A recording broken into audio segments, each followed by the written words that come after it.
Create a magical Christmas memory with a custom Football for Kids episode.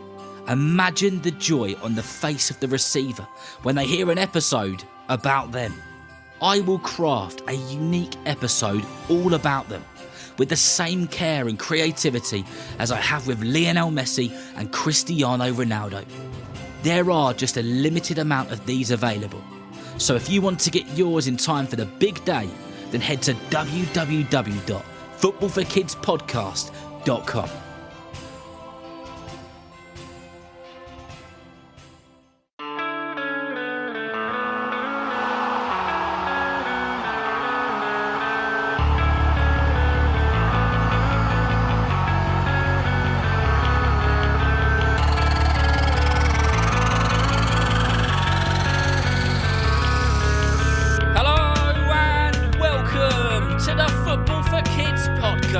With me, Darren Rees.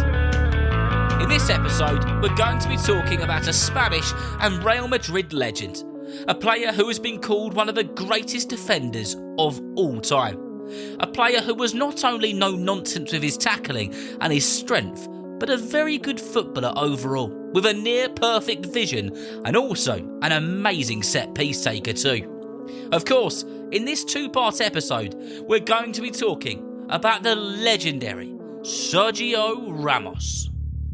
Before we get into that episode, firstly, I want to say a massive, a humongous, a gigantic shout out to all the schools I have visited over the past couple of weeks doing my Football for Kids live podcast on Lionel Messi.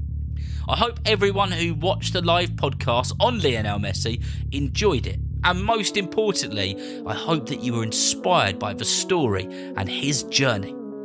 If you want me to come to your school to do a live podcast, then please write to your head teacher and ask them to get in contact with me, either at footballforkidspodcast@gmail.com or via the website www.footballforkidspodcast.com. Please make sure they subject their email school visit, as I get thousands of emails and I want to make sure I don't miss any of these opportunities. Now, a few shout outs before we get on with part one on this episode about Sergio Ramos. The first one is a huge shout out to Dixie Dean and his brother Ziggy. I was fortunate enough to meet Dixie, his little brother Ziggy, and his lovely mum and dad at one of my school visits. I get the feeling that Dixie Dean is going to be a bit of a legendary footballer himself. So a massive shout out to you, all your friends, all your family, and to everybody I had the pleasure of meeting when I came to your school to do a live podcast. Also, a huge shout out to George, who I met at a school in Cheltenham. Thank you so much for writing to your head teacher to get me in. And a massive shout out to Teddy at a school in Chelmsford for writing to your head teacher to get me in. And also to Alfie, who did a marvellous job of getting me to his school in Brentwood. Oh, and I'll let you into a secret. It was Alfie who chose the next episode, which is this episode on Sergio Ramos. So, thank you to you, Alfie. We are doing the episode on Sergio Ramos. So with no further ado, let's get on with it, shall we? So, Sergio Ramos Garcia, which is his full name, was born on the 30th of March in 1986. Sergio was born in Sevilla in Spain. Like almost all the footballers that we've spoken about on the podcast over the 250 plus episodes, Sergio used to love playing football out in the streets. Where Sergio grew up in Sevilla, there was a square where all the kids would hang out and play football. Sergio would play football for hours and hours and hours on this square, and this was the foundation to him becoming the footballer that he would later become. Sergio used to love playing with his brothers and his sister's friends, even though the people he was playing with were older, but it seems that he loved that. He got stuck in, and it made him a better player every moment that he was playing with them on that square. Sergio's brother used to play for a neighbourhood team in Sevilla called Camos. Sergio used to bug his older brother all the time, and eventually his brother took him to go to a training session.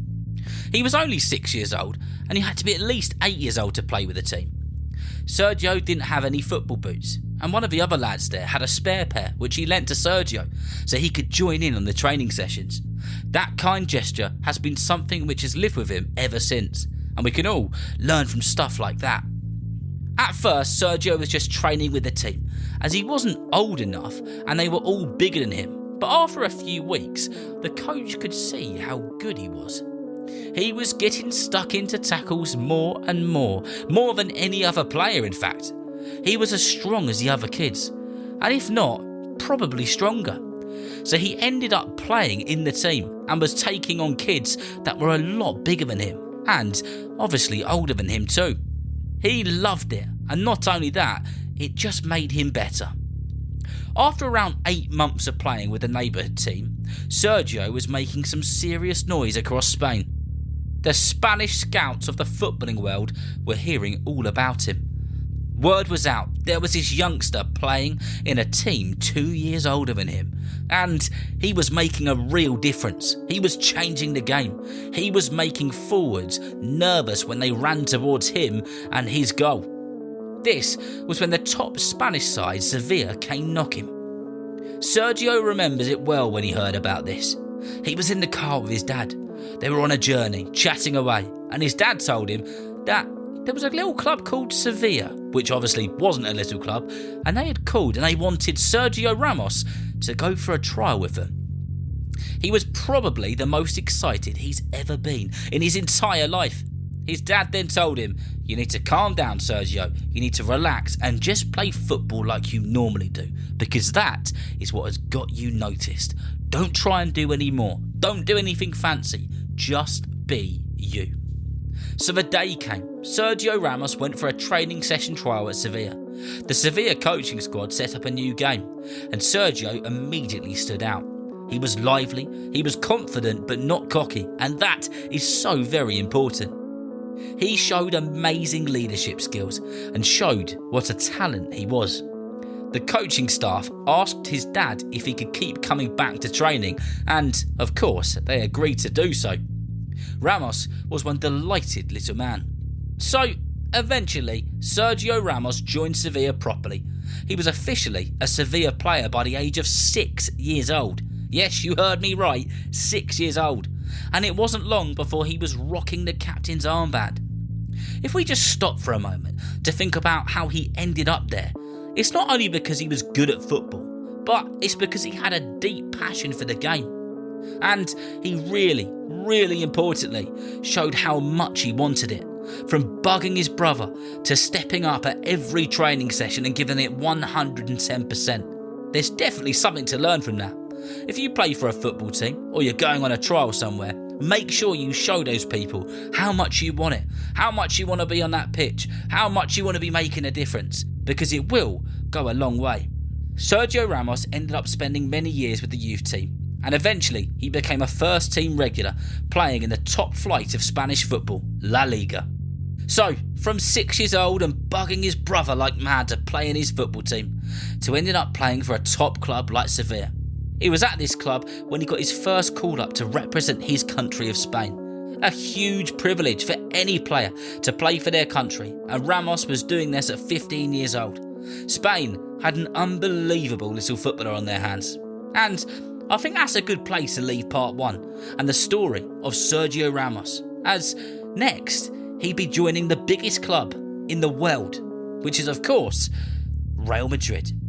So remember, if you know someone who loves football just as much as you do, then please tell them about Football for Kids. And whether you're playing football soon, watching it on the telly or pitch side, I hope that you enjoy the game. See you next time.